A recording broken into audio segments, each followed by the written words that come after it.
Hi, I'm Allison Hall, and I'm here with Senator Eric Oemig of the 45th Legislative District. Senator, recently you held a town hall in Kirkland. What was some of the discussion that came out of that? Well, the town halls are great because they're a really personal opportunity to meet with folks. And the kinds of folks that come, there's folks that are always there, but there were actually folks I'd never met before.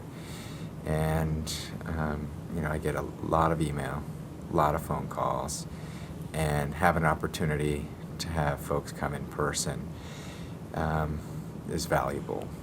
And it's also valuable because the audience was sort of in thirds.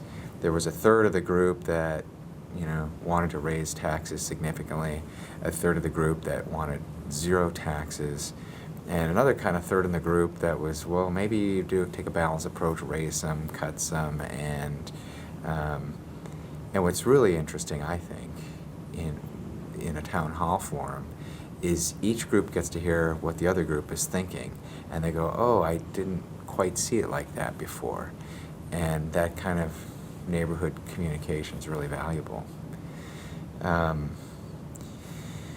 The other thing that's very interesting in that format, or what I get by telephone, is I get to hear what people are thinking, and sometimes I get to hear some misinformation too. What kind of misinformation are you hearing out there?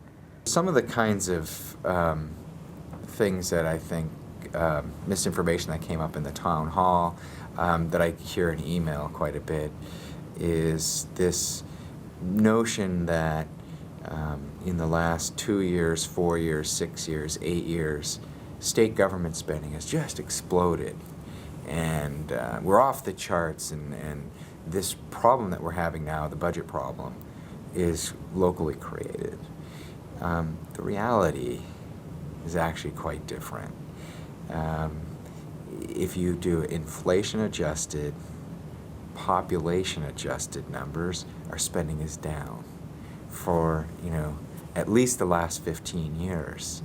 And that's really important, because you could go look and say, well, your spending is 10 times more than it was back in 1922.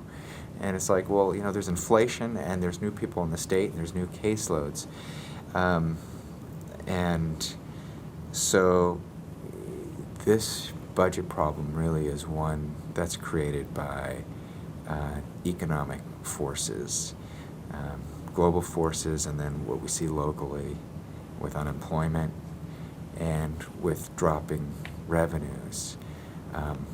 Let me give you another way to illustrate just how bad this problem has been. We balanced a $9 billion shortfall last year on cuts and federal support alone, no new spending, no new taxes. And this year we've got to close another $3 billion shortfall. And the governor, by law, proposed a budget, what we call a Book One budget. She's legally required to put together a budget on existing revenues only. So it's basically all cuts. And people at the time are going, oh, this is terrible. Is she just exaggerating? Are these really the cuts that you'd have to face? And the answer is yes. That's, if you raise no additional revenue, those would be the cuts you take. But here's the really surprising part. If we actually want to do that budget today, we'd have to raise taxes, because revenue have continued to shortfall and caseloads have continued to go up. What's another example? Another kind of myth is, we could just cut some overhead in the budget, some in government, in a bureaucracy. Well, it turns out that if we cut every single employee, whether they're the state patrol, whether they're in a hospital, taking care of mentally ill or sick, or you name the job, if we fired every single person, regardless of what kind of business they're in, for 13 months, then we could balance the budget. But that's just not reasonable.